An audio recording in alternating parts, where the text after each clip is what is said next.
In the US, the summers are getting hotter and the winters are getting colder, which puts a lot of strain on a very important system that most of us take for granted: air conditioning.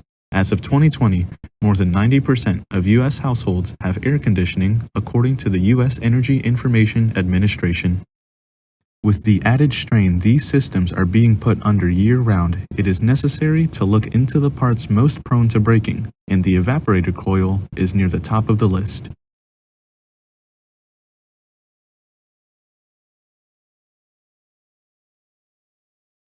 For those of you who aren't familiar with your AC units, the evaporator coil is the machine that holds the chilled refrigerant that the compressor moves into it.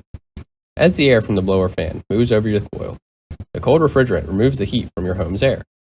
When the water vapor in your household air hits the cold evaporator coils, the water vapor condenses into liquid and drips down into the condensate pan, which drains the water away outdoors. This is how the evaporator coil reduces the humidity in your home. Because this machine is so important to the blowing of cold air in your homes, it's that much more of a detriment when it breaks down before it reaches the end of its expected life cycle. Evaporator coils are supposed to last 10 to 15 years of active use, and their failure can cost homeowners up to $2,000 for the coil alone, not accounting for the damage the other systems will be put under after handling the extra strain to try and keep functionality up without the help of the evaporator coil. It could cause a lot of trouble and cost a lot of money to owners of this integral device. Evaporator coils typically fail in three main ways: freezing of the evaporator coils, blockage of the drain pipe, and refrigerant leaks in the coils. Freezing can occur because of two reasons: airflow issues and contamination of evaporator coils. This tends to happen when the evaporator coils are not regularly cleaned and maintained. Blockage of the drain pipe will occur when more than just water condenses out of the air, or when something else makes its way into the pipe, preventing the water from leaving the system and causing the condensate pan to fill up. Refrigerant leaks are caused from two main external stimuli: vibration and formicary corrosion. Vibration may gradually crack brazed joints in the copper coil tubing, allowing refrigerant to escape. Formicary corrosion occurs when formic acid accumulates on the coil as a result of the interaction of water, copper, and volatile organic compounds in your indoor air. Formicary corrosion is also commonly referred to as ant nest corrosion because on the microscopic scale, it resembles an ant nest. Corrosion damage is initiated on the surface and penetrates deep into the component. In the presence of carboxylic acids, which are organic compounds that come from solvents and lubricants used in the system processes, copper forms unstable compounds with them, and in the presence of oxygen, it is oxidized to form copper carboxylate and copper oxide. This causes fine cracks to form on the surface of the copper, which reveals more anode area for the unstable copper compounds to react with, causing a deadly self-sufficient cycle for the copper.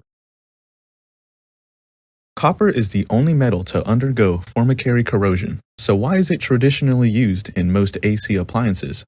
The main reason is copper's thermal conductivity at 231 BTU per hour/foot degrees Fahrenheit, which allows it to change temperatures with ease to accommodate the fluctuations of temperatures in the fluids. Other than that, copper has a relatively high strength alongside that high specific heat. It also resists galvanic corrosion better than some metals. But are these really good enough reasons to use copper over some other, more economical choices that lack copper's shortcomings?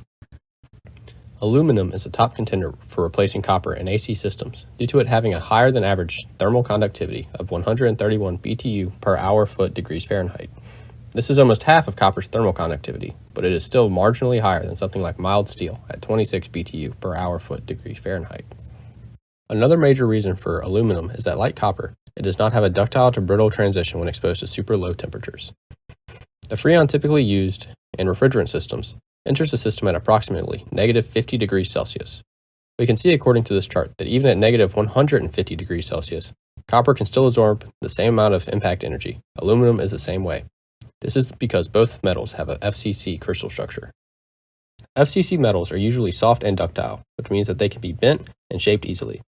Because copper and aluminum can maintain this crystal structure at super low temperatures, it prevents them from becoming brittle and cracking while in use, which is super good for continued use of an AC system.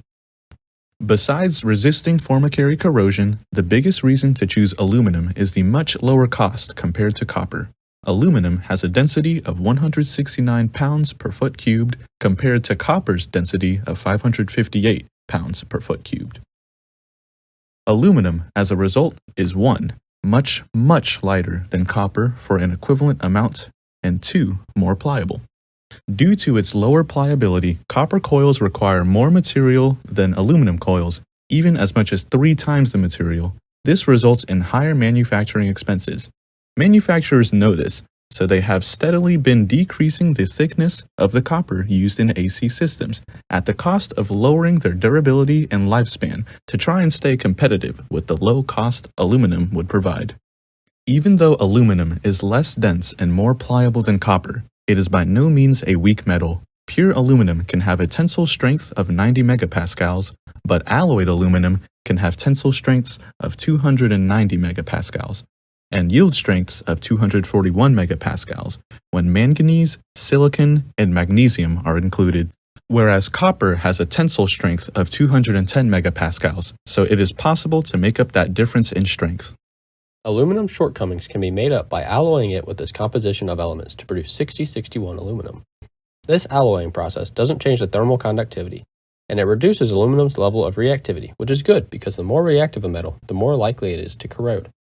This leaves cost as the only downside, but 6061 aluminum is a cheap alloy to produce, so it makes it an ideal candidate for this job.